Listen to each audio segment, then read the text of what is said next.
leading us off. Well, guys, before the show even started, we've already got some fireworks going before just talking about what we're going to talk about tonight and just college football in general. But welcome to the JS episode, Just Sayin College Football Podcast with Jake and Sutton.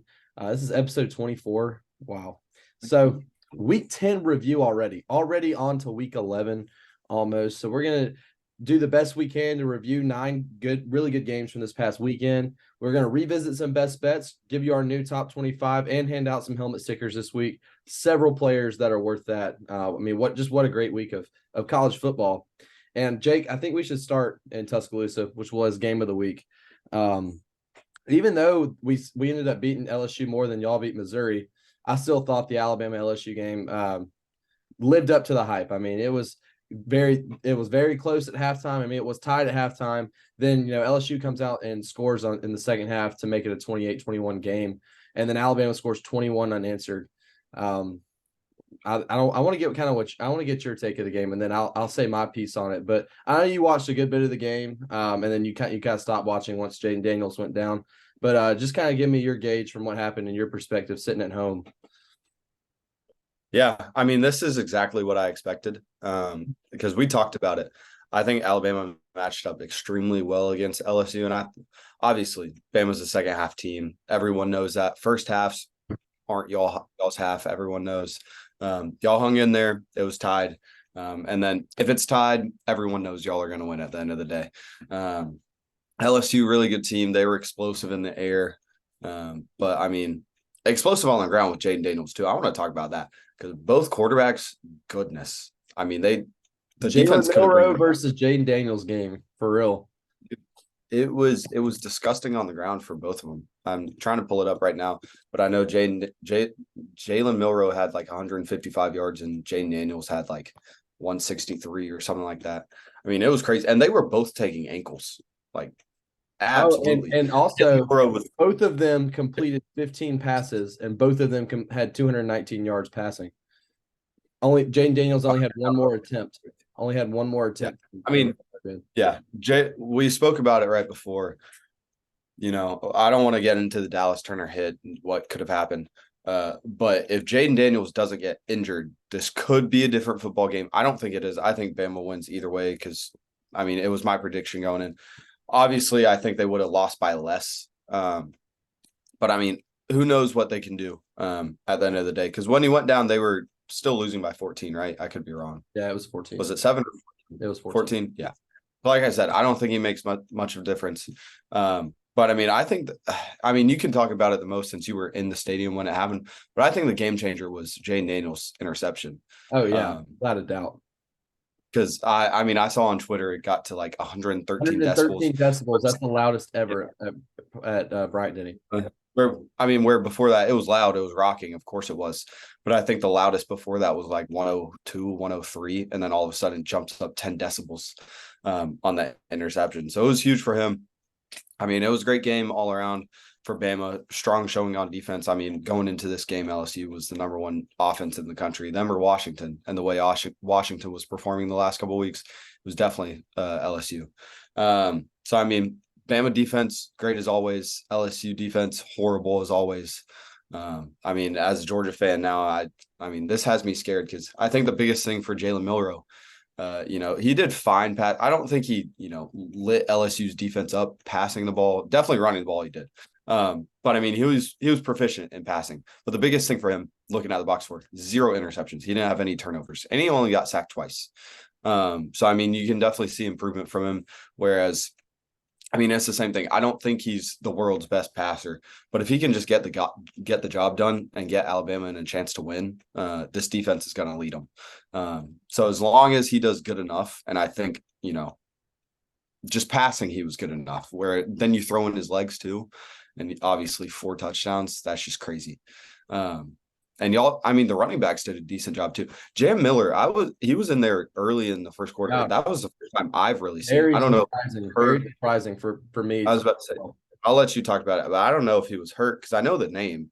I haven't seen him at all this season. Okay. But like I said, strong showing from Alabama. They're peaking at the right time late in the season. Well, I'll tell you this. At the beginning of the season, I thought the quarterback position just in general, not even Milroe, but even obviously the USF game with Buckner and Simpson, that was the weakest link on offense. I mean, I thought that all season, but I think Jalen Milroe now has shown you he is reliable, not a liability. I mean, he has really turned into a player, and I thought I'm not saying what you said was bad about him just being proficient enough. I thought he was dissecting the LSU defense in this game. But what was different about this game from other games, and we've kind of talked about this, is the offense at Alabama before this game really was a pop play offense, right? You saw a lot of the deep balls against A&M. You saw it a lot against Tennessee. LSU was playing 2, even 3 safeties sometime. They were taking away that deep ball. And Milroe did have 2 really questionable throws. He had a deep ball to Kobe Prentice. He had nothing open. He was just trying to make something happen. Almost turned out to be a pick. And then he threw one up for Jermaine Burton, and it wasn't the best throw ever. But just, again, he was trying to make too much happen.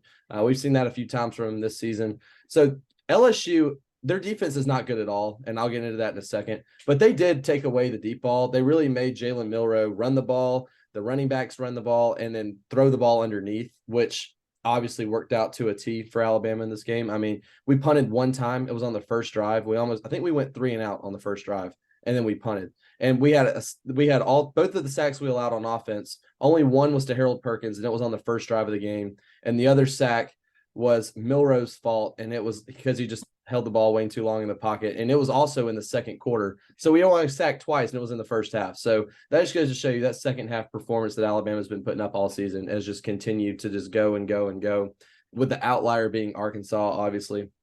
But I just want to give Tommy Rees some credit. I mean, we saw the game plan, Jalen Milroe, his legs being activated a little bit more in this game. Obviously, 20 carries. I don't think that's very sustainable. I do not want to see Milroe carrying the ball 20 times a game. I know he's built for it, but just in case, I do not want to see him get hurt. And I know a lot of it was him improvising it when there's a pass play called and he takes off. But there was a lot of scripted run plays in this game for Milroe. A lot of sweeps, a lot of RPOs and speed options that he kept the ball a lot on. And he made great decisions doing that. I mean, that's just like a decision in passing. You know, you got to read the outside defender. If he cuts inside, you keep it. If he cuts outside and stays outside, you give it. So, I mean, Milroe made a lot of really good decisions in this game. He was a great game manager, not only a game manager, but then he obviously made things happen with his feet. 20 carries, 155 yards, 4 touchdowns. You said it. And then he spread the ball out. I mean, 8 different receivers caught passes for Alabama in this game. Isaiah Bond being the one that caught 5 times for 60 yards. And Jermaine Burton, just talked about him a minute ago. He's Alabama's lead receiver. He's obviously wide receiver 1. He only caught the ball 3 times for 29 yards. So Alabama didn't need him to win this game.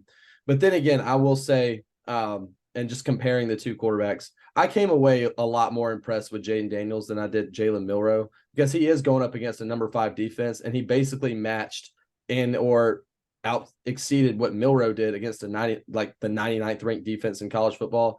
Jaden Daniels, dude, he is a dog. He is so good. I told you at the beginning of the year. I know that they're 6-3. I know they're 6-3. But if he's not sitting in New York at the end of the season, that will be a catastrophe, because this dude, I mean, it felt like every time he got the ball, every single time he got the ball, he was making something happen with his legs, with his arm. I mean, that pass to Malik Neighbors on the sideline, dude, you could not have walked that ball and just handed it to him any better than the way he threw it. And then obviously Malik Neighbors, a dog himself, 10 catches for 171 yards and a touchdown. He's, besides Marvin Harrison, he's definitely the second best receiver in college football, in my opinion. Those 2 guys have kind of separated themselves from the rest of college football.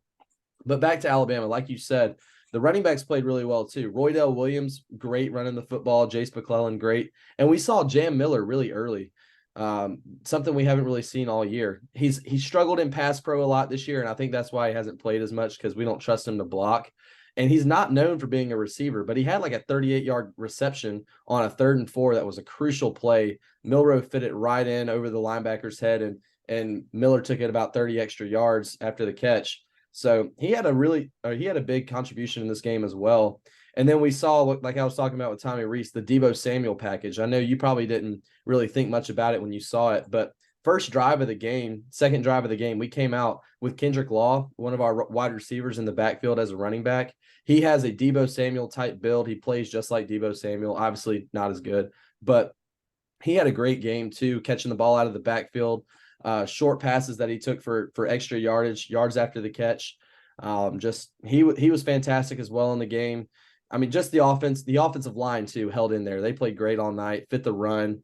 Obviously, we were talking Isaiah Wingo didn't play, but what's the other guy that Mason Smith played, and he really was a non-factor. And like I said, Harold Perkins only had 1 sack in this game, so he really wasn't much of a factor either. The offensive line held up, so just a great showing from the Alabama offense. I know I'm kind of talking a lot, so I'll kind of make this quick on defense. Obviously, Deontay Lawson's ankles are still on the 30-yard line after Jaden Daniels took him. He did not, and I think he's going to be okay. He did not return to the game after that. He came back. He limped over, played 1 play, and then Trez Marshall came in and played the rest of the game. According to Saban, Lawson is okay, but his ankles are still on the 30-yard line at Bryant-Denny. Daniels just took them. But we saw a lot of good things. In the first half, I don't understand what Kevin Steele was doing. We did not have a QB spy on Jaden Daniels in the first half. I don't understand why that wasn't built into the game plan. I thought that was going to be something we did all week going into practice, but apparently we just decided not to do that. And the second half, he still torched our defense on the ground, but it was a little bit better. We were able to contain him a little bit more, sacked him a couple times, forced the interception. Obviously, Dallas Turner and Chris Braswell have played outstanding on the edges this year, and they continue to do that in this game. So really, linebacker play was really all I saw that I was concerned with. Obviously, Jalen Key, one of our safeties, hurt. He seems like he's going to be okay. Him and the defense gave up that 1 big play to Neighbors for a touchdown on their first drive. But Terrion Arnold had a great game. Kool-Aid had a great game. Malachi Moore ended up having a pretty solid game. Caleb Downs was the leading tackler. So I thought the defense held in there very well. And I just want to say this about the defense. The Alabama defense has played the number 1, number 10, number 21, and number 28 offense in college football. So that's 4 of the best offenses in college football that Alabama defense has played, and they've only given up 19 points per game against those 4 teams. So that's, just outstanding. Ole Miss only scored 10, Tennessee scored 21, LSU scored 28, and I think the other team that they were talking about in that was Texas. So 27. So not bad at all for an Alabama defense that's really cemented themselves as a top 5 defense in college football.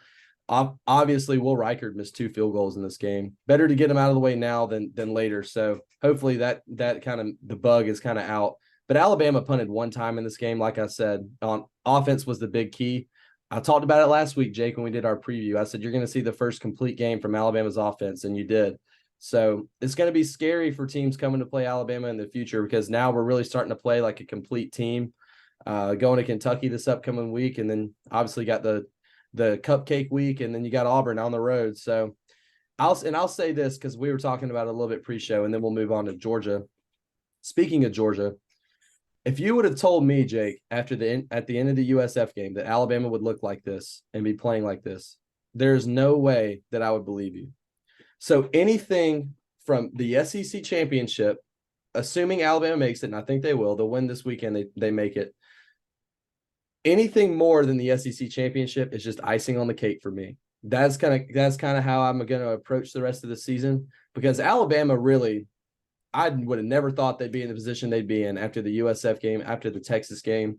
I thought this team was done at sometimes. I thought the defense was great, but this offense was just going to ruin it.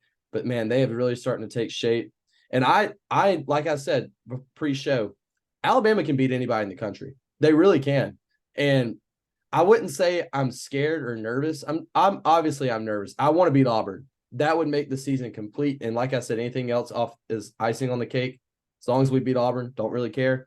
But I am not really scared or nervous. Like, I have some kind of calming presence about me that just knows Nick Saban's here. It's all gonna be okay. It's gonna be taken care of. And I don't know. It's just how I feel. I don't know if that's the wrong way to feel or anything like that. But it's just gonna be icing on the cake for me because this team is fun to watch, and I've just had a really good time this season watching them. But I will say, and I know that you'll think this is kind of funny.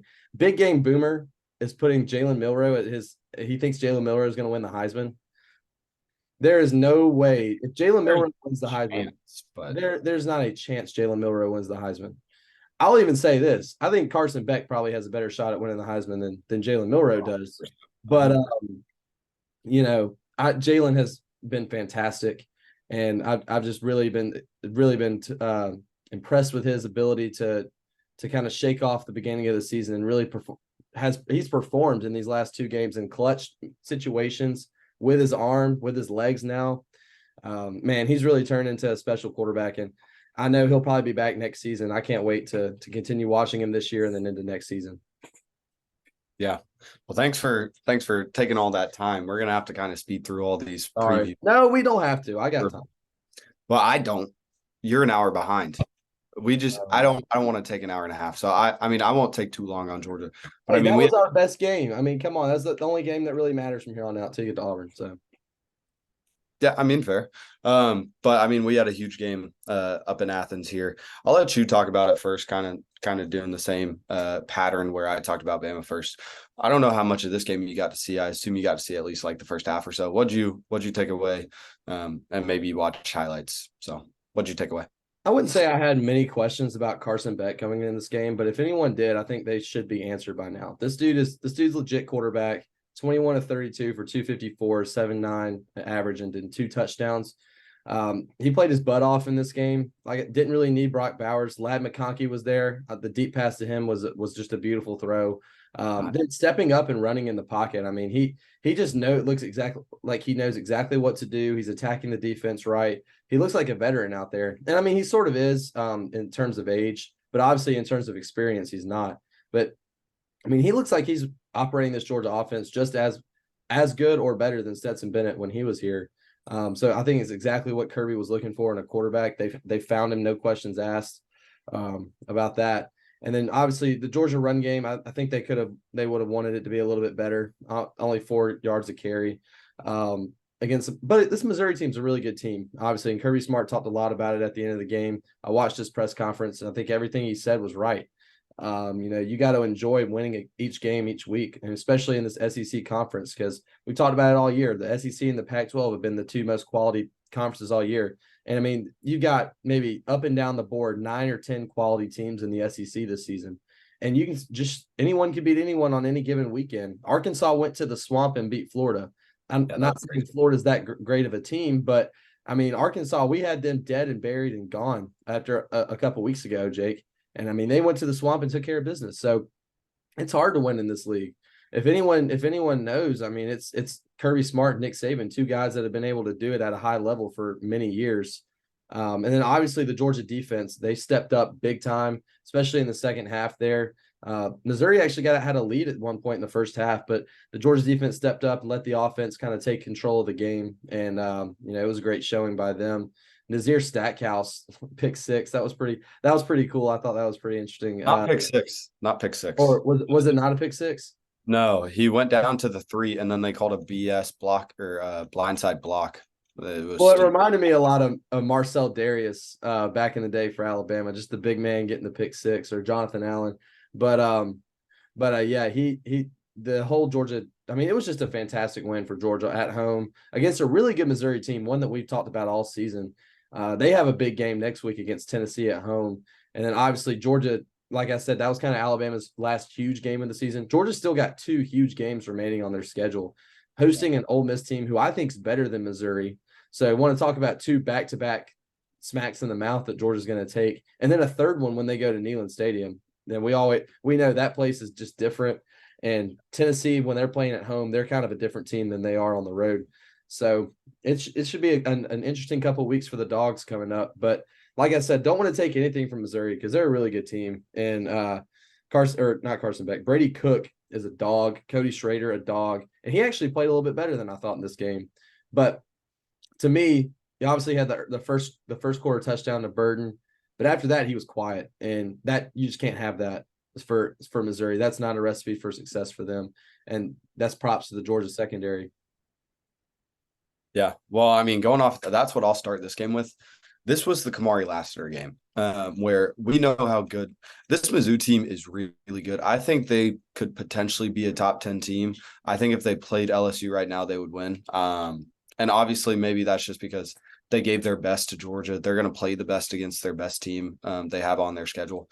This Missouri defense was really good on Saturday. They have a number 6. I think his name's Darius Robinson. Probably going to be a first-round pick on the defensive line. He is so good. So he was causing all types of pressures. But this was the Kamari Laster game, like I said. Luther Burden, he had 139-yard touchdown against Dalen Everett. And then right after that, Kamari Laster, an outside corner, moved him to star, kind of like that y'all do with Terrion Arnold.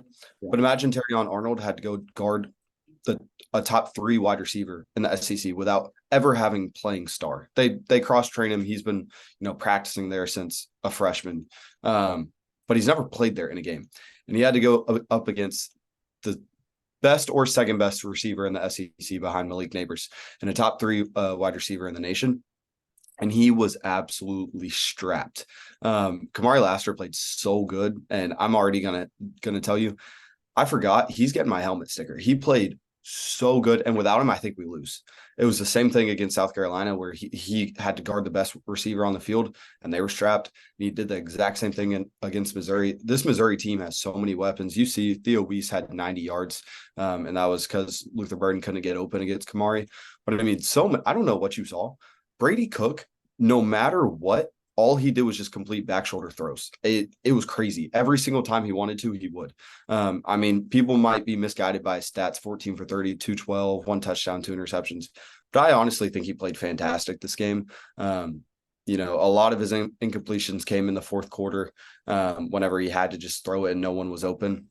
And one of those interceptions, the interception, of course, by Nazir Stackhouse, his arm got hit and then it went to Nazir and then he got a pick. And then his last pick was, the last throw of the game. I think it was 3rd and 10. No one was open. He threw it into double coverage and Javon Bullard came away with it. But I mean, this was a great game. And I don't like to say it, but the refs sucked this game. And it wasn't just for Georgia. They sucked for Missouri too. We were going to get a field goal out of it either way. But they called a horrendous pass interference not on Oscar Delp, the guy guarding Oscar Delp when it was nowhere even close. But they probably missed 3 PI calls on Georgia and called 2 of them that were not. I have zero clue how they called them. And then they were missing holding calls the whole time. And Cody Schrader, 2 things about this game. One, if you would have told me on Saturday before the game that Cody Schrader was going to be the first the first player to have 100 rushing yards against Georgia since 2020, I would be scared. And then if you were to tell me this game was won in the red zone without telling me who won, I would have thought we lost because our red zone offense has been a question mark this whole season. And our red zone defense has been a question mark this whole season where I think we were 3rd in the country in allowing red zone trips where we just don't.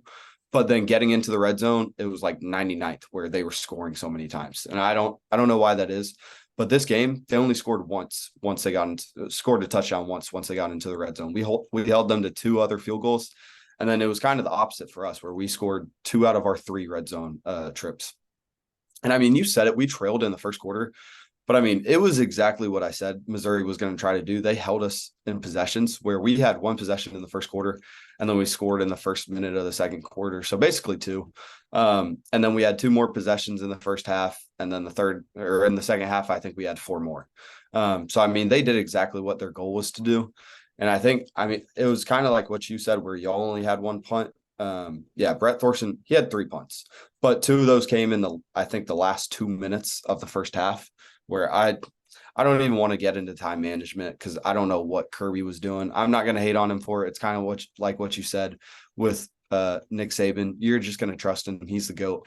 Kirby Smart is the best head coach in college football right now, so I'm just going to trust him, let him do what he does. And it's like I said, I just wanted to leave this game with a win, and that's exactly what happened where, we're 1 week closer to getting Brock Bowers, and this offense looks really good.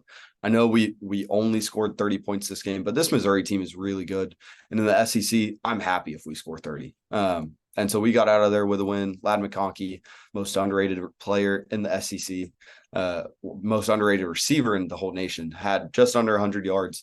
Oscar Delp with a touchdown. Dominic Lovett with a touchdown against his former team. And then it's kind of like what you said. Rushing the ball could have been a little bit better. But I think Missouri, I don't know. it's like they had the signs. It's like Connor Stallions was on their sideline and Whoa. was coming. Dude, it was crazy because every single, and I noticed it, and then I watched the game after I was there too, because I just wanted to see it. Every single time we would run the ball, they would do a run blitz on us and bring like 7, shoot the gaps, and we would get -1, 0, 1 yard. It was just crazy. I don't know how he was doing it. In the second half, we started to run the ball a lot better. But also, you love to see it. Carson Beck, he had 2 clutch third down runs, and it's something no one expected to see from him. And I don't think he's a mobile guy, but it gives me some promise that he can, get up and run if he needs to. Which, I mean, Yeah. He's I a mobile quarterback, but he definitely has some get up and go to him for sure. Yeah. I mean, I think it's great. And then the last thing I want to hit on, special teams. Peyton Woodring, he had missed. So I don't know. I wish I had the stats on it. He was really bad the first 4 weeks, and he's a true freshman. He was the #1 kicker in last year's class. But I mean, a true freshman had a lot of nerves coming into the season and missed I think he missed 3 or 4 less than 35-yard field goals. And then when we needed him, we were up by 6 with, I think, 8 minutes left. And we needed him to hit his career long, a 48-yard field goal, which, it's not the longest thing in the world, but he's never even attempted a 48-yarder in college. And he hit it. And it was good from probably about 53. But hey, it got up and it went in. It was the reason we won. Because outside of that, I don't know if we win. So, I mean, we hit on all fronts. It was good team win. It's exactly like I told you. I don't care how we win. I just want to win. I don't care if this game went to OT. I don't care if we, score on a Hail Mary on the last play of the game, as long as we get out and survive. And I mean, you mentioned it. We'll talk about it in the next show, of course, but Georgia Ole Miss going to be the game of the week. That or Penn State, Michigan, don't know yet. But I mean, I think Missouri was the best team we had left on the schedule, because I think this Missouri team is really good. Whereas I'm not too scared of Ole Miss's offense. I was extremely scared of Missouri's offense. And I was kind of wrong. I said that Luther Burden was going to have at least, I think I said 70 yards. Didn't even get that. He was strapped the whole game. And so I'm just happy we got out of here with a win. And, I'm excited for what the season has in store. So, we go and play Ole Miss, got to get out of there with a win. Same with Tennessee. And then we finally have little brother Georgia Tech. And then SEC championship game. Hopefully we play y'all. That'll probably end up happening. So a little rematch again.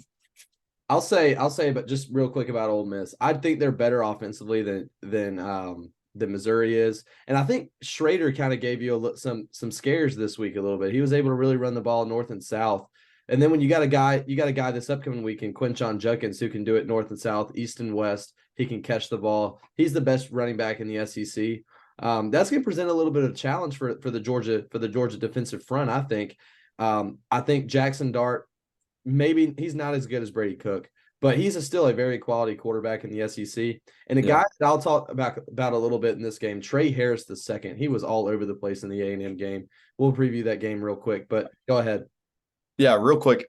I think these are 2 very, very similar offenses where both Brady Cook and Jackson Dart, they rely on throwing the ball, but they can run the ball. And then, 2 top 3, top 4 running backs in the SEC, and Cody Schrader and Quinshon Judkins. Of course, Judkins is better, but Cody Schrader is no slouch. He is really good. Oh, yeah.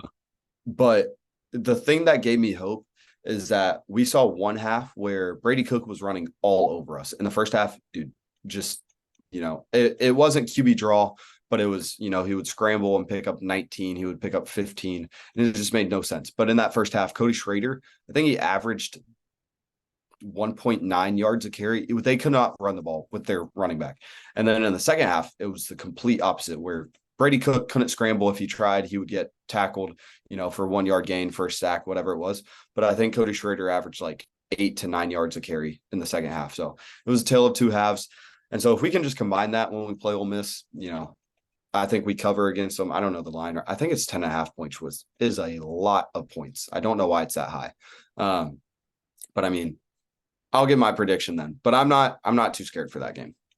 Well, I think Jackson Dart's a little bit better of a runner than Brady Cook is. And I think Quinshon Judkins and a guy that really no one talks about, Ulysses Bentley IV, the backup running back for Ole Miss, he's no slouch either. He's a pretty good second option there. And if Ole Miss and Lane Kiffin really lean on that run game in the first half, who knows? It might open up the passing game in the second half and can maybe even wear down that defensive front for Georgia, and they have success in the second half running the ball. We hadn't seen it yet this year, but that's not to say it couldn't happen. But let's talk about this Ole Miss A&M game. I thought the wrong team was favored in this game. I truly thought A&M was going to win this game, and they almost had a chance to. Max Johnson played his best game of the year, 31 of 42, 305 yards, a touchdown, a pick. I was really impressed with him. He stands in there, man. Max Johnson is one tough cat. He stands in there and he takes some shots. I mean, most of their they don't really put him in motion when he's throwing the ball. He just really sits in the pocket. He takes those 3-step, 5-step drops, and he stands there and he'll stand there for 5-6 seconds. I mean, they're taking a sack if he's not going to run the ball. So he's really dissected the Ole Miss defense, which isn't a great defense. So if anything, Georgia's got to look forward to. Carson Beck's going to have a field day probably against the Ole Miss defense. But Max Johnson, I was very impressed with him and his ability to distribute the football. Evan Stewart obviously hurt in this game, didn't really play much. I thought that was a big key for A&M. If they had He didn't play at all. He was in street clothes.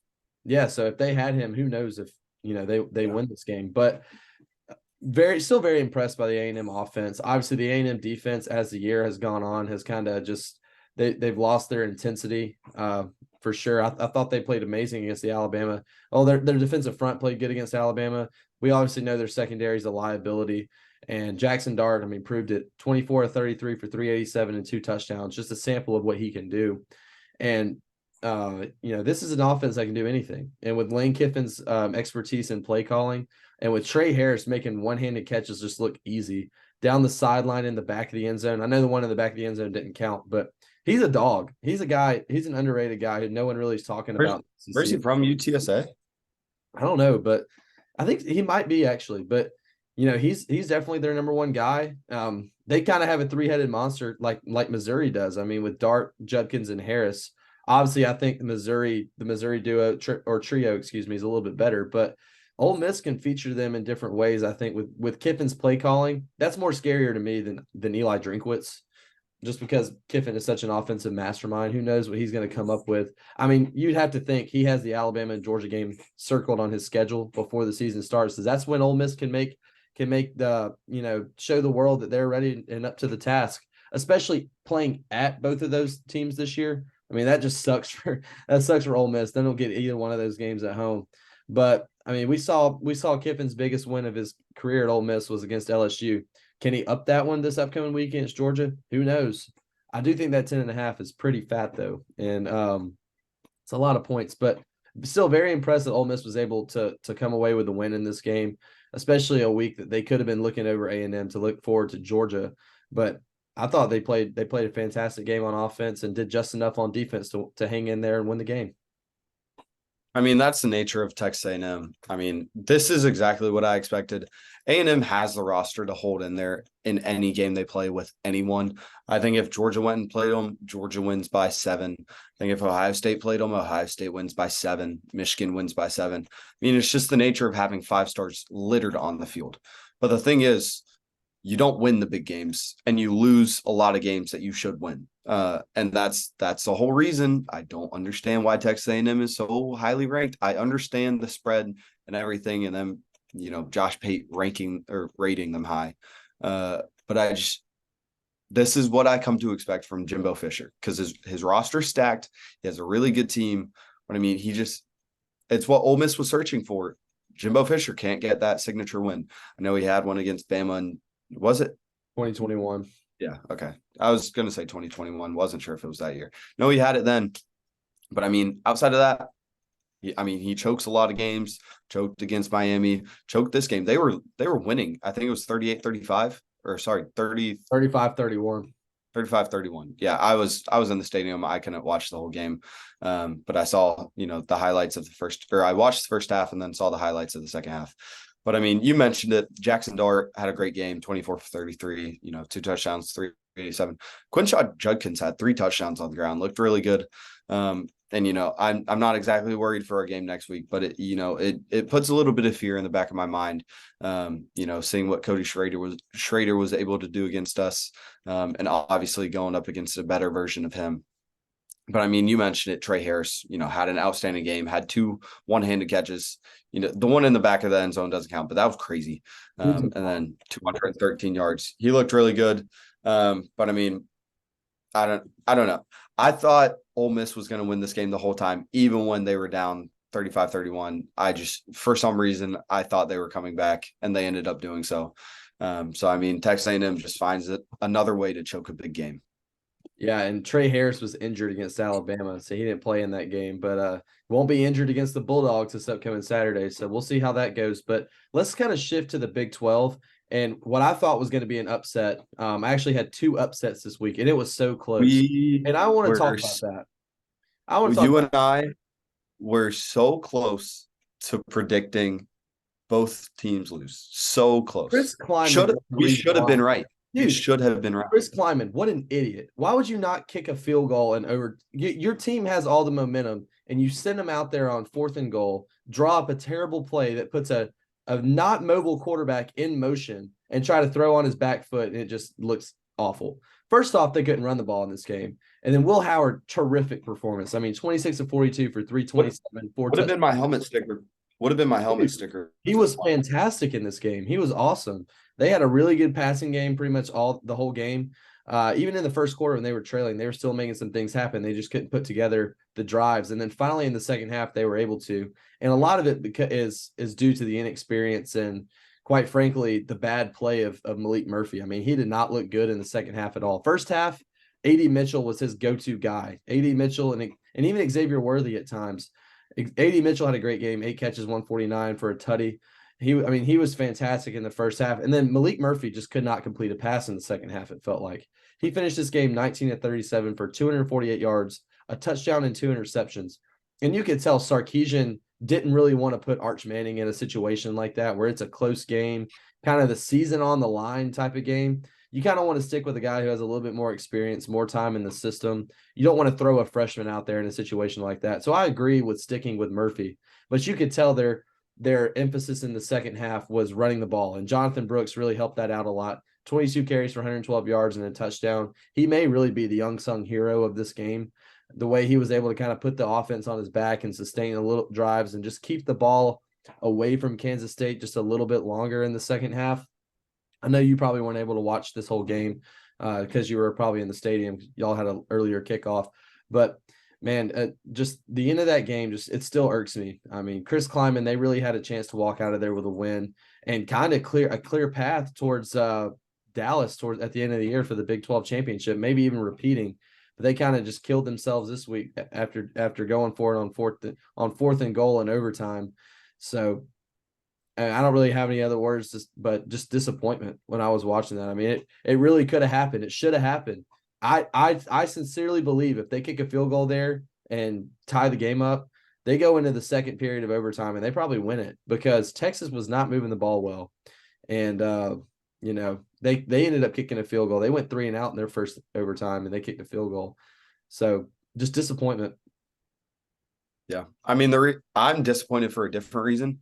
Because if you can just hold an extra, it wasn't on the holder, it was on the center or on the long snapper. If you can just get an extra point in there, you win the game. I mean, because that was different. That's why this game went OT.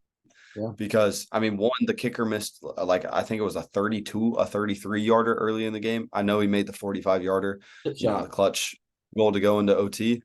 Yeah. But, I mean, extra point is what haunts me. Whereas I saw, they were down big. Kansas State was down big. I think it was 24-7. Maybe I'm wrong. That was the score, right? 24-7. 33-30 was the final. No. 24-7, like in the third quarter before they started scoring. Either way, it was at least 21-7. I think it was 24-7. And then Texas had 2 big turnovers on their side of the field. Then Kansas State had a short field. And then I think I was listening to Brooks Austin, his takeaways from this game.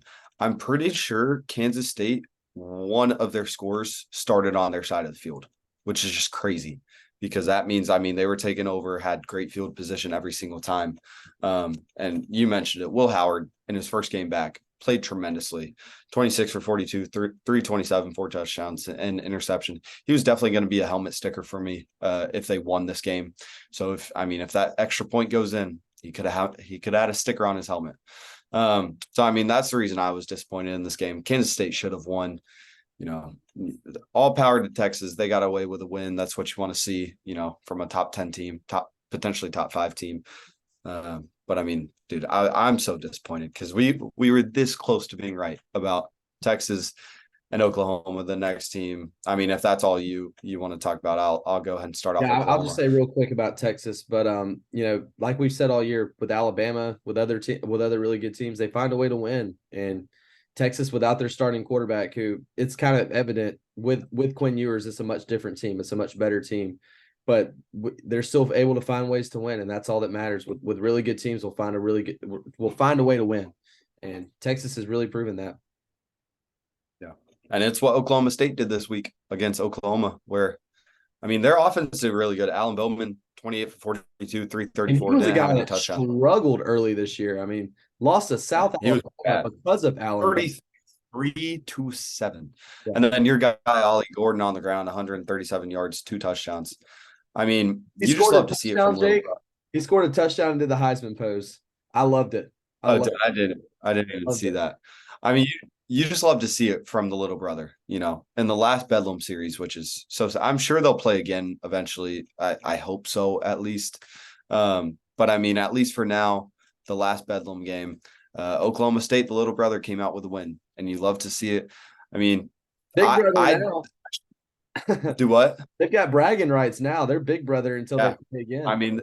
I don't know what their trophy's name is, but they're leaving this game with it. And so, I just don't think I watched the highlights. Oklahoma's defense, I think there was no havoc. I'm looking at it right now, no sacks, 3 tackles for loss, and I don't think any of them were too big. I think they were 1, 2, 3 yard losses. This Oklahoma defense just wasn't getting after it. And that's not great to see from a Brett Venables defense, which, that's what he's supposed to be prided on. He was the great defensive coordinator at Clemson, came over to Oklahoma, struggled last year. And then this year they were looking really good. Their defense was looking good. And then all of a sudden, I know Oklahoma State didn't put up too big of numbers. It was only 27, but still, their defense just seemingly couldn't really do anything. The one turnover they had was an interception from Ollie Gordon, which I wish I could have seen that play. I didn't get to see it.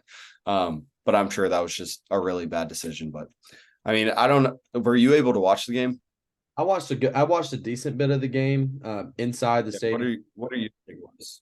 Yeah, I just think kind of like we've been talking about with some of these close games this year. It was just a football win for Oklahoma State. They didn't turn the ball over much. But that one time on offense, Alan Bowman, a guy who's quarterback, kind of been a thorn in the side of Oklahoma State this year. And we know that Alan Bowman has it in him. First 2 seasons at Texas Tech, he was awesome. Then went to Michigan for a year and kind of learned under McCarthy and Cade McNamara. Now he's back playing as a full-time starter, and he was fantastic in this game.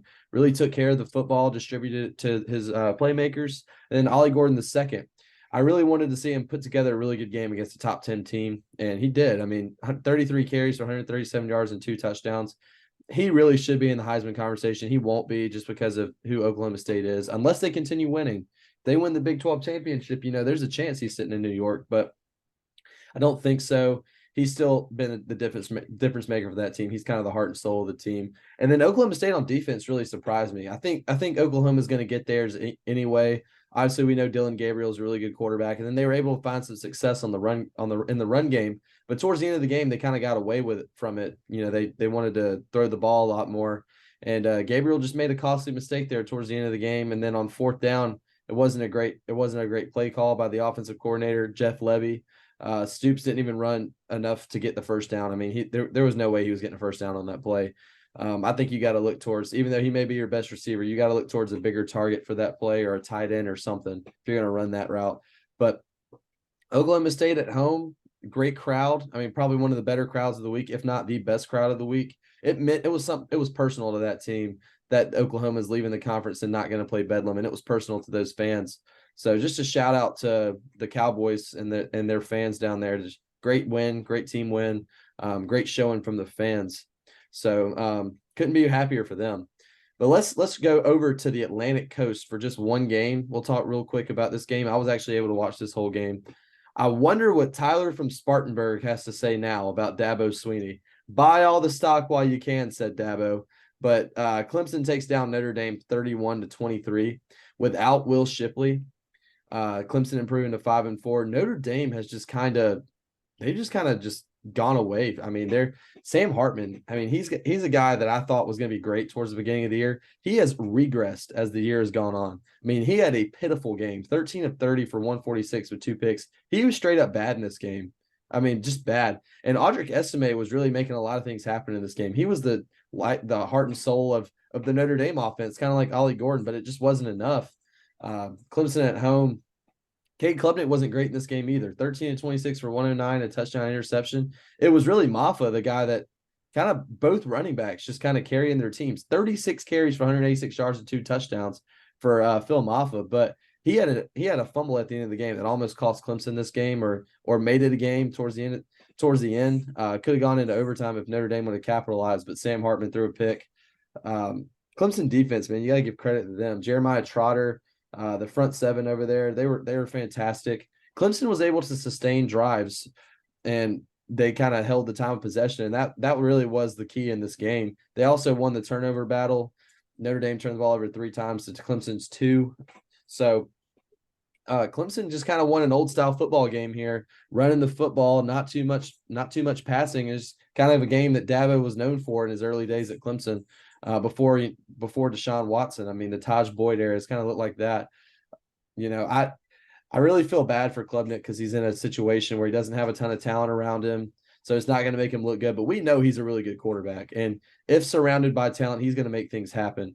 So Clemson, I don't really know what to think of them. I think they're going to end up being bowl eligible, probably 7-5 if I had to guess, to finish the season out. 6-6 maybe at the worst. So I guess it's good for them, a team that we both kind of left for dead. But for Notre Dame, I mean, I don't know what's going to happen with them. I'm not saying I'm starting to question if Marcus Freeman's the guy or not there, but I mean, it just seemed at the beginning of the year that everything was kind of lining up for them. And they played Ohio State really hard, and now they're losing to Clemson. I mean, they lost. Who else? They lost to Duke or NC State? Which one they lose to? Duke, right? They lost to Duke. Yeah, I mean, even losing to Duke, I mean, Ohio State. Wait, no, they beat Duke. Who'd they lose to? They lost. Oh no, it's just Clemson. Oh, Louisville. That's right. I mean, Louisville, they're fine. Yeah, they're a fine team. But Notre Dame's really just kind of gone downhill. I mean, since the beginning of the year, especially that game out in Ireland. I really thought after watching that game, I'm like, dang, Notre Dame's going to be really good this year. And they were good to start off the year, but they have really regressed. And a lot of that's been due to Sam Hartman. Yeah. I mean, this was the reason. I'm not going to say I told you so, but I didn't think Sam Hartman was going to be that great. I thought he was going to be good, but I mean, was anything but good in this game. Absolutely atrocious. 13 for 30, 146, 0 touchdowns, 2 interceptions. Did not play well at all. And for Clemson, I mean, I already thought Notre Dame was going to cover. We all did. It was one of my best bets. And then if you throw on top of it that Will Shipley was not going to be playing this game, I thought it was an absolute lock. And so, I mean, all credit to Clemson getting that win. You know, go buy that Clemson stock, which, you know, actually speaking, if Clemson was a stock, I would probably buy it. I probably would have bought it before Notre Dame because this stock was so low. People thought they were awful. I thought, you know, if my top 25 rankings were truly what I thought who would win on a neutral field, they probably would be a top 25 team because they're also one of those teams that, you know, I'm not going to say can absolutely compete, but they're kind of like Alabama where people don't think they can compete with the top of the top. And then Alabama, they can beat those teams. Clemson would be able to compete. Just, you know, they're kind of like A&M this year where just based off their roster, they can go in and, you know, like I said, compete with any team, make it close at least. And so that's what they did with Notre Dame, who Notre Dame is obviously a better team this year. And they were able to go out and get a win. A lot of that due to, you know, Jeremiah Trotter, who had 11 tackles, 2 sacks, 2.5 tackles for loss. And, with a touchdown on there as well, a pick six. So just great by him, great by Phil Maffa, filling in for Will Shipley. This team has zero weapons at all. So now at least they have two sustainable running backs, who can do things on the ground, because their receivers cannot. Feel so bad for Cade Klubnik. But I mean, good win by Clemson, horrible loss by Notre Dame. We'll see what they have to do for the rest of the season. All right, let's go out west. We got 3 games left out west. A couple of them we can touch on real quick, but this one I think we'll take a little bit longer with. That's Washington traveled to USC, beat them 52-42. Finally, Alex Grinch is fired, Jake. And I just want to know, let's think of this team. Let me propose a coaching staff here. I know it. The head coach is going to be Jimbo Fisher. The offensive coordinator is going to be Brian Ferentz, and the defensive coordinator is going to be Alex Grinch. That team doesn't win a single game. Oh, 0-12. They go 0-12. They're the worst team in college football. And all those guys getting paid a bunch of money before this year started, which is crazy. But a classic shootout here. Obviously, that's kind of what it's going to be every game USC plays. So take it away. I know you're really impressed with a couple guys on Washington's team. Washington now 9-0 on the year, with a big win over USC, a big win over Oregon. So just kind of take that away. Yeah, I mean, main guy I'm impressed by, Dylan Johnson. That's where they won this game, which if you would have told me that, I would have said no way, that it was going to be Michael Penix. And Michael Penix didn't play horribly. He had an interception, but it was on a tip pass. But 22 for 30, 256 yards, 2 touchdowns. But Dylan Johnson had a game. And I know USC's defense, putrid, atrocious, whatever vile words you can think of. They're probably the worst defense in Power 5. They're so bad. Let's see. I haven't seen Bear Alexander. Oh, wow. He had a tackle for loss. Good for him. Yeah. Didn't make a difference in the game. Who cares? But Dylan Johnson, 256, 4 touchdowns, just, ran all over this team. And I mean, honestly, I don't want to say I'm more scared for Washington leaving this game, but I mean, I kind of am, because this USC defense had all the answers for them. The offense, at least 27 for 35, 312, 3 touchdowns. Caleb Williams. I know he's the best pick or best player in college football, but it was on the ground that they kind of scared me. Austin Jones was 11 for 127. So your defense got gashed the whole entire game, which I know USC has a really good offense, but they've been, kind of stale lately since they played Arizona. They haven't really done too much. And they were having their way with Washington. It seemed like they were going to score every single drive until the fourth quarter. But I mean, this was there were 2 locks this week, that I probably should have done. The over for Washington USC and the under for Iowa Northwestern. Everyone knew both of those were going to hit. I think this over under was 75.5. And 94 points were scored. So just straight offensive, 0 defense on both sides. And I don't know. I'm just kind of scared for Washington. Yeah, we're going to go over our top 25 here in a little bit, but I mean, I don't know. Yeah. I have them at 6 for me, but I think they lose to 3, potentially 4 teams right behind them. I don't know. I'm really scared. I thought they were a top 3 team right after they beat Oregon, and now I'm just not so sure after these past 3 games that they played. Yeah, they had a complete offensive performance this week, but the 2 weeks prior, they really didn't. And their defense is starting to regress a little bit statistically. Obviously, they played a great offense in USC, but even against the 2 teams before them, they've been struggling. I mean, so, and like I said, even after the Oregon game, I think I said this even right after that week, actually. If Oregon and Washington are playing on neutral field, I'm still picking Oregon. I still think Oregon would beat them, even though Washington got the better of them on their home field. Obviously, dude, Michael Penix threw 1 ball in this game down the sideline that was just absolutely money. I don't think you could have, it kind of like the Jaden Daniels pass to Malik Neighbors. It was just a money throw for a touchdown. I forget who he threw it to. But, I mean, they're very talented on offense once they put it all together. Sometimes they just come out flat on offense and don't really show up that week. But this week they definitely did. I mean, scoring 52, they hung half 100 or more on USC. And obviously you just got to feel bad for some of these guys on the USC offense, like Caleb Williams. I mean, you've got such a bad defense. I mean, they are wasting literally one of the best college quarterbacks of all time. I mean, dude really could have won 2 Heismans if he had a solid defense and they won some games. So I mean, it was kind of heartbreaking seeing him kind of cry on his mom's shoulder at the end of the game. A lot of people, kind of cried. That a lot of people laugh at that. I mean, you got to think some of these all these college athletes put their life into what they do, and a lot of people have been saying Caleb Williams shouldn't have even played this year. Which by itself is a horrible take. Emmanuel Acho, I mean, just terrible. I mean, if you've got any kind of competitiveness in you, you're going to want to go out there and play. And Caleb Williams is one of the most ultimate competitors in college football. A great quarterback. Seems like a pretty good dude too. I mean, I know the finger painting's a little weird, but besides that, I mean, he's been everything that you could want in a quarterback. He is the prototype college football quarterback, I think. A guy who's going to be super successful in the NFL. But yeah, it is very concerning that they're able to run the ball so well against Washington, even though when you have a guy like Caleb Williams, it's going to make running the ball a lot easier. Washington's not going to play. They're going to play against tough quarterbacks in the college football playoff. They're going to probably play Bo Nix again in the Pac-12 championship game. So it doesn't get any easier from here on out for them. I mean, they're going to face. Obviously, they won't face a Caleb Williams again, but they'll face some very quality quarterbacks in the playoff and in the big Pac-12 championship and beyond. So they got to figure it out on defense. They've got some self-scouting to do. But right, Dylan Johnson was fantastic. They've been able to run the ball fairly well this year, but nothing like this game. And obviously, that USC defense is so bad. But very good game for Dylan Johnson. Let's go over to Boulder, Colorado, where Oregon State. Your Beavers took down the Buffs 26-19. Didn't cover the spread, but they came away with the win. Shadur Sanders got a little banged up in this game, but overall, Oregon State was able to come out with the dub.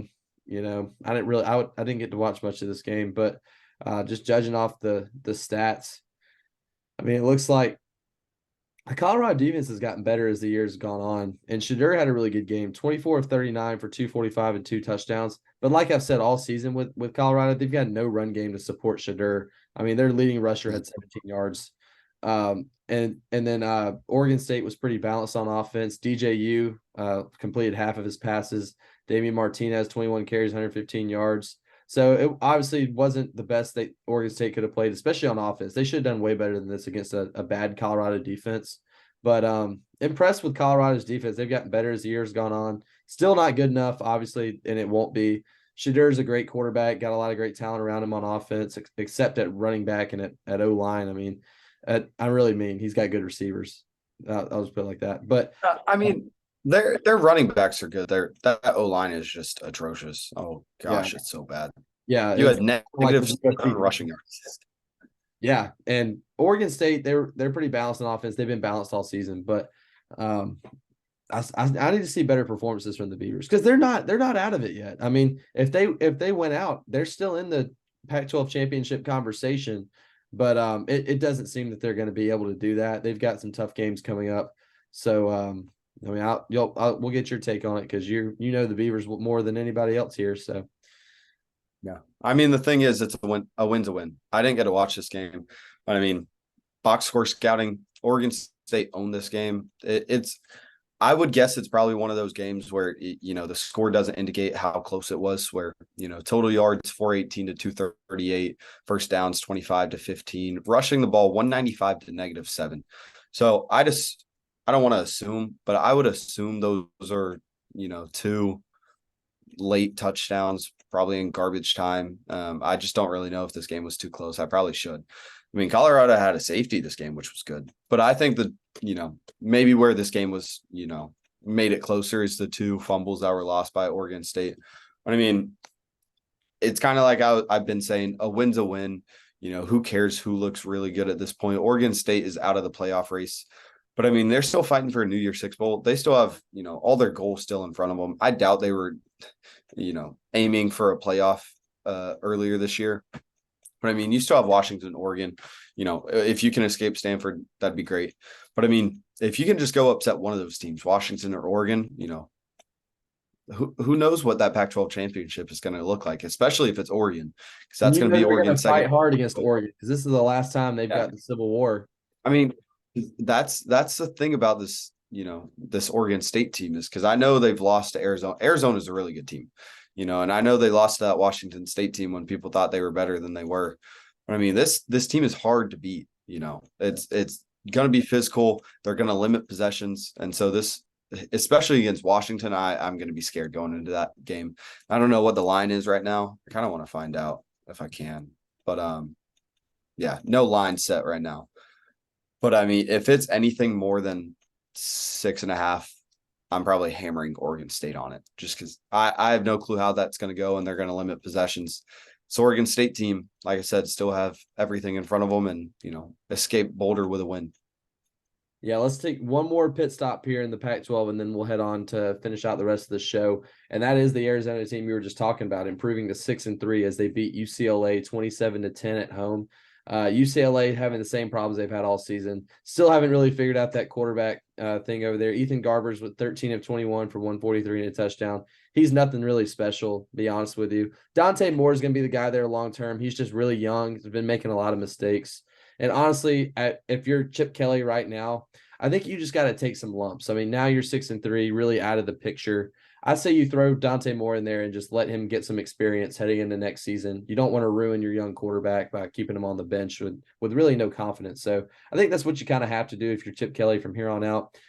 They played well on defense all season. They struggled in this game a little bit against Noah Fafita. Now, I don't really know if Jaden DeLora started this game, but Jaden DeLora did throw a pass in this game. So I don't know if he started and got hurt. I probably should have checked on that. But Fafita ended up coming in and was 25 of 32 for 300 yards, 3 touchdowns, and a pick. Kind of what he's done all season. They really complete performance on offense from Arizona. They're, like I said, a team that has just been absolutely surging all year.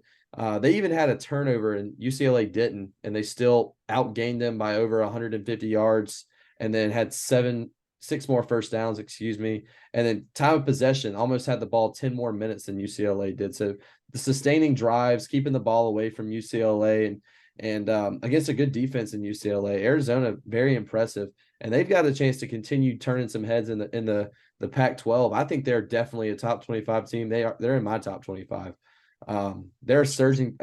They've continued to surge. Won 6 games in a row after losing their first 3. And I think if they go back and play those 3 games again, they win at least 2 of them.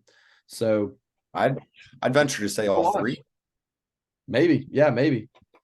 So it's crazy. I mean, they've played Washington State, Oregon State, UCLA the last 3 weeks.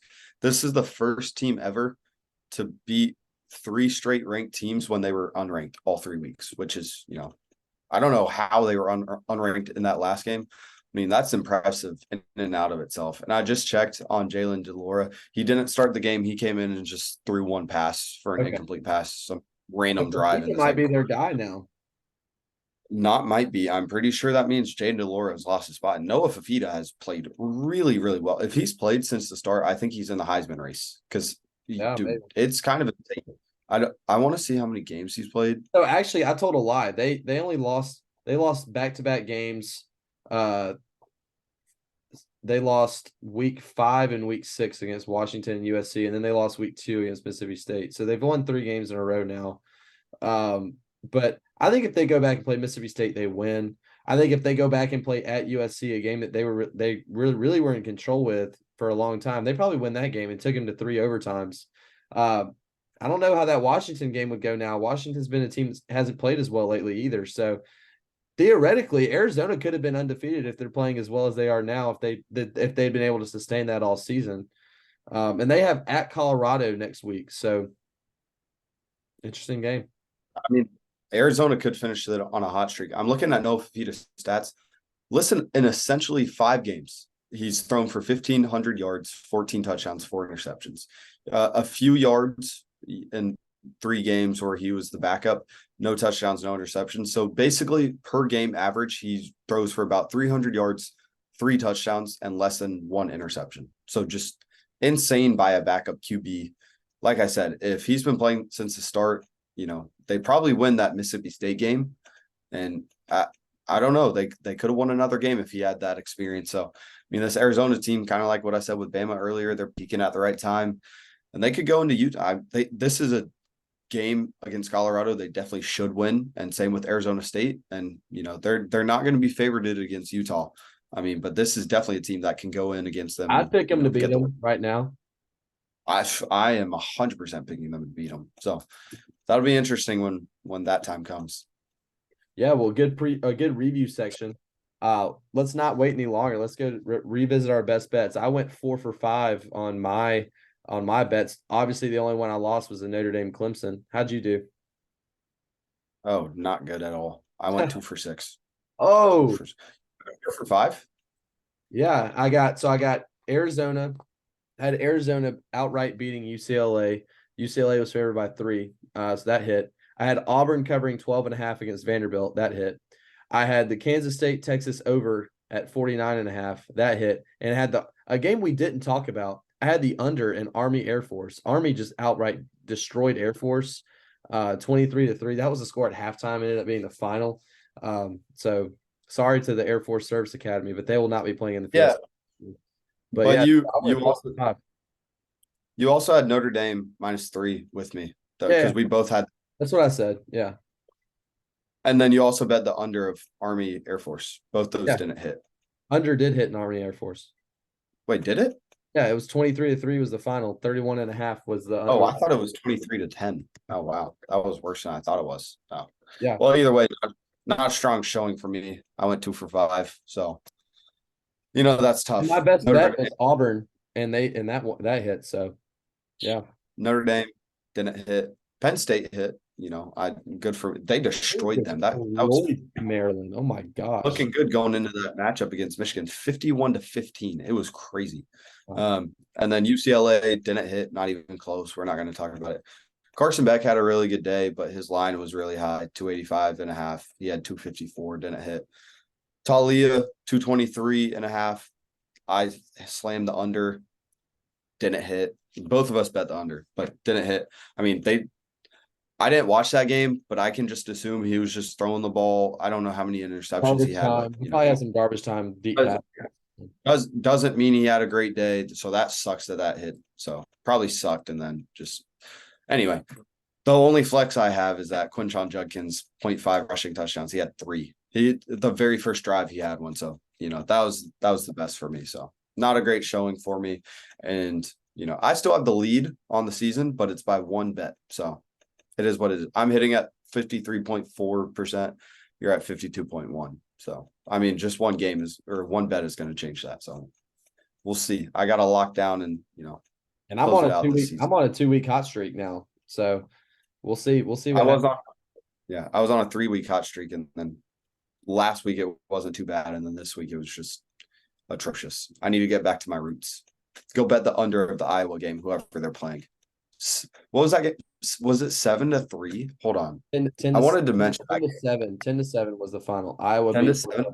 10-7. It was 0-0 at half. It's just laughable. It's so fun. It is terrible. 10-7.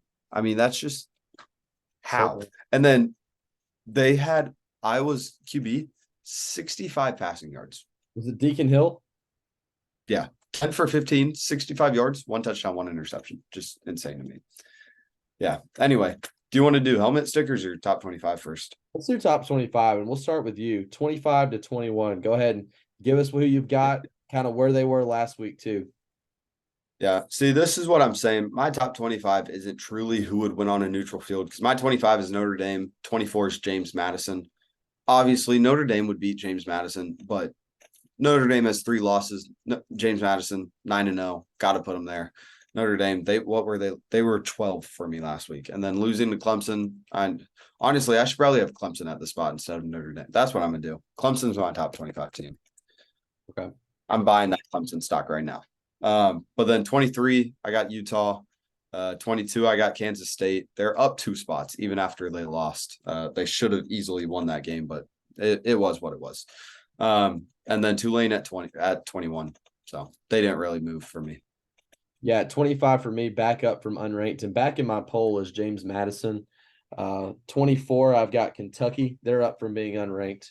23, I've got the Kansas Jayhawks up from unranked. They still have everything in front of them when it comes to the Big 12 championship. If they went out, and really they've only got to play Kansas State left, and that's like their big game left. They could be in the Big 12 championship if they if they go 3-0 from here on out. At number 22, I've got Liberty down 3 spots. They're still undefeated. I just dropped them a little bit because the team's ahead of them. And then at 21, I've got Utah staying the same there. So Yeah, I mean they took care of business this past weekend. Pretty bad actually. So Yeah. My 20 team, I got Kansas. 19, I got Kansas State, who you was had Penn no, State at they were 20. 21. Yeah. No, I had Tulane at 21. Okay. 20, I got Kansas. You got 20, 21 Tulane. Okay. Okay.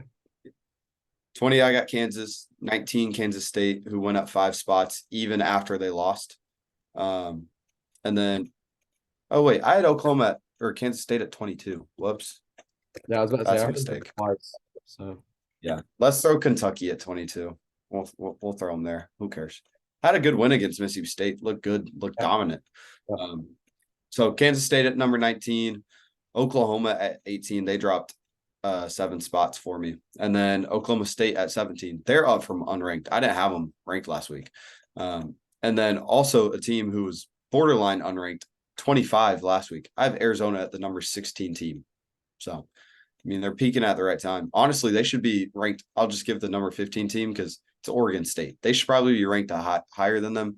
But I think if they go and play on a neutral field, Oregon State's probably winning. So for me at 20, up 5 spots, I've got Louisville. 19, up 7 spots, which believe it or not, even up 7 spots, they're not the highest riser for me this week. I've got Arizona down 6 spots. I have Notre Dame at 18. Down 7 spots, the biggest loser of the week. I've got Oklahoma at 17. At 16, I've got Oregon State up 2 spots, even though they didn't have the most impressive win against Colorado. I just think that they're still kind of floating around. They were before their loss, they were kind of at 14 the whole year for me. They still kind of floated around that mid, like, around 15 all season for me. So, like I said, I got Oregon State at 15. I got Tennessee at 14. LSU didn't move even though they lost. I guess I still have them at 13.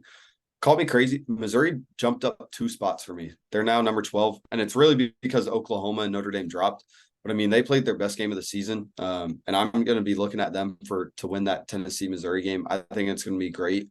It's in Columbia. So, not much of a home field advantage, but you avoid going to Neyland.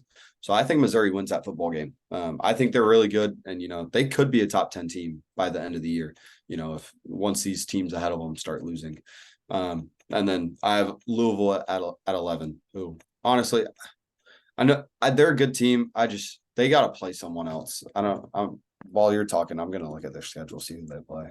This is actually kind of funny. I have 3 teams from 11 to 15 that jumped 2 spots that all lost this week, which is crazy. So because of Oklahoma and Notre Dame, right? Yeah. So at 15, Oklahoma, Notre Dame is 17 and 18 for me. They're not one of these 3 teams. But no, I'm saying they jumped 2 spots because they both lost, right? Yeah. Yeah. So Oklahoma State is my biggest riser. They're from unranked to 15. I really think that they're that. I really needed to see them play a really good team. And a lot of it was I watched some of the South Alabama game where they just got manhandled at home. And I was like, I couldn't see myself getting past it, but I finally have now. I mean, they put together a couple of really good games. So Oklahoma State's up from unranked at 15, up 2 spots to 14. I've got Tennessee. Up 2 spots at 13. I've got Kansas State.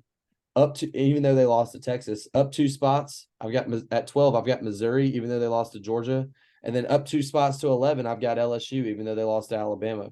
So I mean, LSU, Missouri, Kansas State, even though they all lost, I was still kind of impressed with the way they played, and really wasn't shocked by the final scores in those games. Yeah. So coming into my top 10, I still have Ole Miss at 10. It's exactly what I expected to get from them in that game. Penn State at number 9, they dropped 2 spots, even though they destroyed them, 51-15. I had to jump Texas up to number 8 just by, they escaped with a win. And I don't know. I think once they get Quinn Ewers, which I heard he'll be back relatively soon. I thought he might have potentially be out for the season, but he might be back before the end of the season. So it sounds like he'll definitely be good to go for the Big 12 championship. So I got Texas at 8, Washington at 7. I know I said earlier I had him at 6, but I put Bama at 6. I think depending on how they look against Kentucky this week, because Kentucky's defense, they're no slouch. If, Bama's offense comes out slow and can't really move the ball, I'm not afraid of them losing. because Kentucky's offense won't be able to do anything against Bama's defense. But if Bama's offense can't move the ball against a, kind of formidable defense, they'll probably drop back down below Washington and Texas again. But, that LSU game left a great taste in my mouth. So good for them. They're at 6 for me, almost top 5. Yeah, 10 for me. I've got Ole Miss as well. I have them up 2 spots. At number 9, I also have Penn State up a spot. At number 8, I have Florida State. They've kind of stayed at number 8 for a long time for me. Still a team that I'm not that high on. They had a great win against LSU earlier on in the season against an LSU team that was still trying to find their way, that didn't really have an identity early on in the year, but they just hadn't played anybody. And I want to see them play, and they'll probably moonwalk their way into the playoff. But I think it's going to be tough sledding for them once they get in the playoff. I think they're a good team. They're not like crazy talented, and we've talked about this a little bit. I'm not a huge fan of Jordan Travis. I don't think he's that great of a QB. I think he's fine, but he's just not anywhere near some of these other teams' QBs. So for that reason, I've kind of kept it the same. Let me pose the question: if you are on the playoff committee and they go 13-0, do you leave them out the playoff? Man, I think you personally. I think you got to put them in if they're undefeated. Yeah. Well, obviously, so you would put them on your ballot, though? You're saying would I put them on? I mean, it depends on what else is going on. Like, I think the SEC champion will obviously get in. I think, though, the Big Ten champion will get in. I think the Pac-12 champion will get in. And then let's say a Texas team that has a 1 loss, that has a much better resume than Florida State, I could see them putting that Texas team in, but shoot, I don't know. I can't. I don't know. So I think Florida State will get in, though. I do think they'll get, if they win out. If they lose one game, though, no. If they lose I think a 1-loss Big 12 champion will get in ahead of them. So I agree 100%. At 7, I've got Washington. They've stayed the same. And then down 1 spot after a tough weekend, I've got Texas. For their sake, hopefully Quinn Ewers does come back, because Malik Murphy just isn't the answer right now. He was able to keep them, help get them to win. But, when they're playing better teams in Kansas State, it's going to come down to, who they've got at quarterback. And if Malik Murphy's is taking the shots, I don't think this Texas team is beating a lot of the teams, even some of the teams behind them. I mean, I think Washington could beat them. I think Florida State can beat them. I think Penn State could beat them. I even think Ole Miss would have a shot at beating them. I don't think they would, but, Quinn Ewers, they need him for that. That team needs him. Yeah, I agree 100%. My top 5 didn't change at all. Oregon at 5, Ohio State at 4, who sucked against Rutgers. Oh my gosh, they were atrocious. Yeah, Kyle McCord is bad. He's not good. I don't know. This might be like USC in a different way a little bit, but you have a generational defense, a defense you never have at Ohio State. And you might sell it with your quarterback, which is just crazy to think about, because that is not Ohio State. That is Ohio State this year. We'll see if Kyle McCord can get it done, because he has a great offense around him, but he is bad. And then I got FSU at 3. I think FSU is good. You didn't have a great game against Pitt, but I think they can compete with anyone in the country. They can beat anyone in the country on any given Saturday. Who knows how it goes? And then top 2 obviously didn't change either. Georgia at 2, Michigan at 1. Both looked. I mean, Georgia didn't look dominant this week, but they played, a top 12 team, potentially top 10 team by the end of the year. Michigan, again, has not played anyone on theirs. It is so funny how they haven't played anyone yet. I know they have to play Penn State, and they're going to have to play Ohio State, but that's just crazy. They haven't even. I don't think they've played a top 40 team this year yet, which is so funny to think about. Yeah, at 5 for me, I've got Oregon. They're up 1 spot. At 4, I've got Ohio State down 2 spots from number 2, and it's because of Kyle McCord. I do not think he's a good quarterback, and I know he's got Marvin Harrison, Maserati Marv. I know he's got Maserati Marv. But gosh, that is so stupid. But I don't think it's going to matter. If he can get him the ball, they'll be fine. But when they play a better defense, and I know they play Penn State, but when they play a good defense that has a better offense than what Penn State has, like a Michigan or an Alabama or a Georgia, that's when Ohio State's going to struggle. And like you said, I mean, it's just crazy that Ohio State's going to be the team to waste a generational defense, because they haven't had one in so long. They've always had great offensive play. They've had great quarterbacks. You put C.J. Stroud or J.T. Barrett or Cardell Jones, or pick your poison with any former Ohio State quarterback. this team's a national championship winning team. I mean, it's pretty obvious. It's pretty obvious that they're missing one thing, and that's quarterback. So I don't know what's going to happen with them the rest of the year. Could they beat Michigan? Absolutely. But does quarterback play hinder them in that game? Quite possibly. And that's why I dropped them 2 spots, and that's Kyle McCord. And number 3, I've got Alabama up 1 spot. I mean, like I said earlier in this show, I think Alabama can beat anyone in the country, and I think you're starting to see a complete team there. Obviously, you got the GOAT as your head coach. Jalen Milroe is now not a liability. He is reliable. The offense is starting to take shape. The O-line's been playing better. The weapons have kind of around Milroe have evolved, and the defense is top 5 in the country. So with all that, I mean, I've got to put them at number 3. And then obviously great special teams play as well from Burnip and Reichert, even though Reichert struggled this past week. And number 2 up 1 spot, I've got Michigan. Obviously, like you said, hadn't played anyone.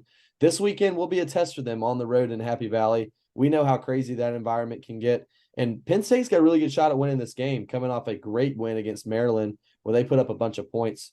I can see them winning the game.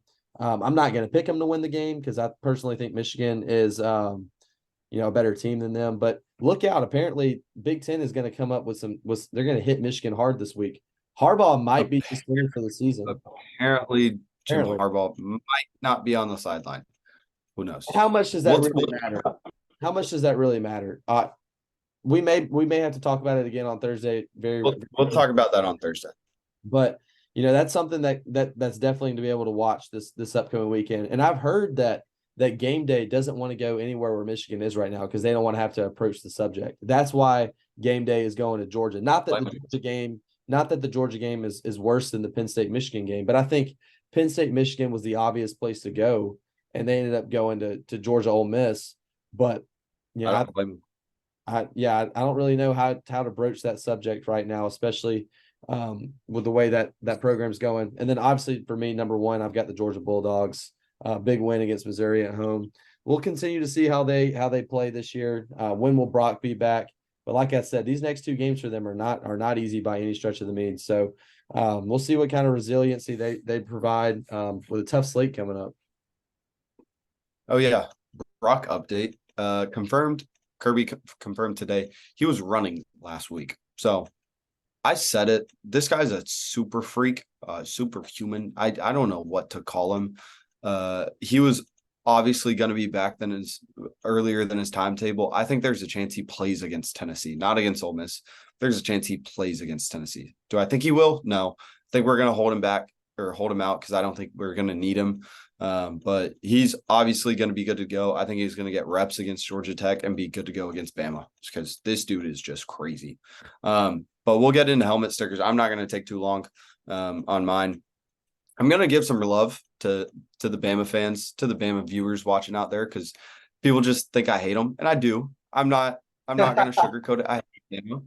But I mean, it. I have a bunch of respect for Nick Saban. I have a bunch of respect for their team.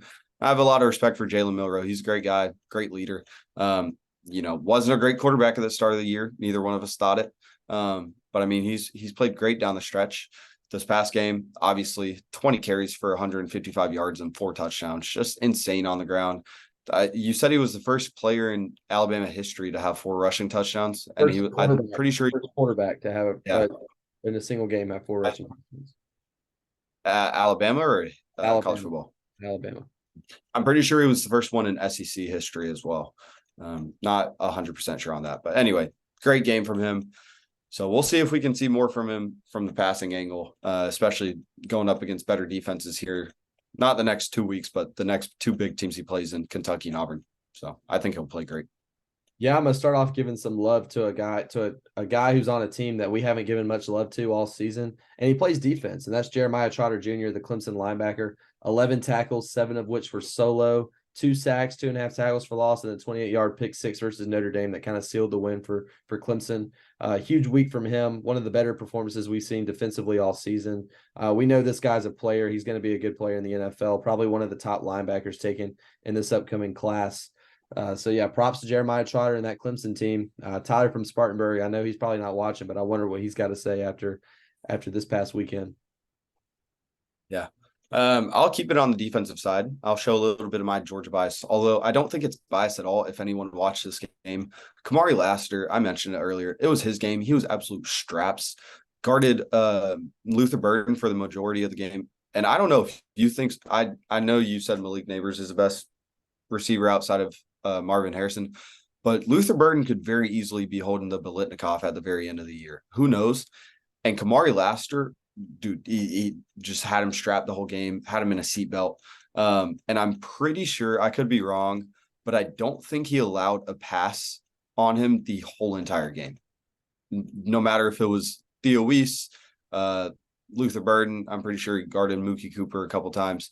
I don't think he had a single pass allowed on him the whole entire game. Had 2 pass deflections, but I mean, he played absolutely fantastic. And I think he might play himself into a first round pick by the end of the year, at least second round pick. He deserves that. He has been amazing. His one downside is he's not the best zone coverage corner, but if he's in man coverage, dude, good luck for that wide receiver. He's so good. And I can't understate. I know, but I don't know if any of the other viewers know how impressive it is for a boundary corner to go in and play nickel corner, because it's completely different, type of corner. You're asked to do very different things, kind of asked to, be like a hybrid linebacker where you're asked to set the edge and play the run. And he did that fantastically too. So it's just crazy.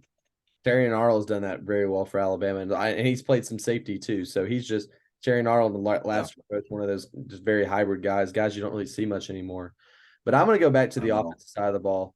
The last 2 guys I have are both receivers who had great weeks. We talked about them, and actually all 3 of my players come from the 11 o'clock kickoff, 12 o'clock kickoff slot. Trey Harris, the Ole Miss wide receiver, had 11 catches for 213 yards, averaged 19.4 and a touchdown versus Texas A&M. This dude was on fire all game for Ole Miss. He's the obvious go-to receiver for Dart. Had that one-handed grab on the sideline, and then obviously we talked about the one-handed grab in the end zone. That didn't count. If you guys really want to be impressed by a receiver with some hands, y'all need to go look up the YouTube video from his catches in this game. I mean, he was absolutely fantastic, and it's a good sign for Ole Miss and Ole Miss fans going into a Georgia game where Georgia knows it's no secret who they're going to be targeting, and that's number 9. The Ole Miss receiver. So we'll see what happens. Maybe if he gets, up against Kamari Lassiter, who wins the battle, who gets the better of the 2. Should be a really good matchup there, though, and I'm looking forward to watching that game. Yeah, that's going to be fun. I mean, I think that is just going to go to Kamari. He's played so great. But my last one's going to Dylan Johnson, Washington running back. Not going to say he put his team on his back because, Michael Penix played well, but I don't think they win this game without him. 26 carries for 256 yards, 4 touchdowns. Just insane. Great showing by him. He's peaking at the right time too. It just looked like it was just a passing offense for Washington. But if they have a dual threat offense and they can run the ball as well, they can beat anyone in the country as well. I know I said I was scared for them in the future, but if your offense is doing this and your defense is good enough, especially in this year, you can beat anyone. Yeah, and last for me, I've got A.D. Mitchell, the former Georgia receiver, now turned Texas receiver. 8 catches for 149 yards, averaging 18.6 catch, and then a touchdown versus Kansas State. Early on in this game, he really took a lot of the pressure off Malik Murphy's shoulders. He was that go-to guy. Xavier Worthy's getting a couple of guys on him. He caught some passes too, but A.D. Mitchell was open a lot. Had that long touchdown catch for Texas. Really took a lot of that pressure, like I was saying, off Malik Murphy's shoulders. Kind of disappeared in the second half, though, mainly because Malik Murphy himself wasn't very productive in the second half. So A.D. Mitchell, though, put up a good enough performance to get a helmet sticker this week. I think that might be his second helmet sticker of the year for me, too. So I've had a few guys that I've doubled up on. I think I've doubled up on 3 guys, A.D. Mitchell, Ollie Gordon, and then Jahad Campbell. So some of the same guys you've seen on our helmet stickers this year. And I think all of these guys, all 6 that we mentioned, are all very worthy of it. And looking forward to another great week. That was the second. Yeah, that was the second I gave to Kamari Lassiter, too. He got his after he played well against South Carolina. So, I mean, lots of doubling up now. And who's to say Jalen Milroe and Dylan Johnson won't be on here in the future? But, I mean, that's it for our 24 show. I think it went well. I'm excited to see what our top 25s is next week because, there could be a lot of shakeup. if Michigan I don't want to bring it upon us, but if Georgia loses, well, Hey, could be a if lot of shaking Georgia and from these. Michigan lose next week and Alabama takes care of business against Kentucky, Alabama would be my number one team in my AP top 20 or in my power rankings. So I don't think it's gonna Alabama would be top 3 for me probably. I don't think it's gonna happen. I don't think you have to worry about that, Jake, but who knows? Definitely be watching that Georgia game next week. We'll get you a preview show probably Thursday night, Friday mornings when it'll come out. But thank you guys for watching. We enjoy doing this every week. I know I do, speaking for myself and speaking for Jake. I think he does as well. But we hope you guys like it just as much as we do. And looking forward to being back with you on Thursday night, Friday morning for the preview show for week 11. So great week 10 and looking forward to next week. So with that being said, guys, thanks so much again. Roll Tide. Go Dogs.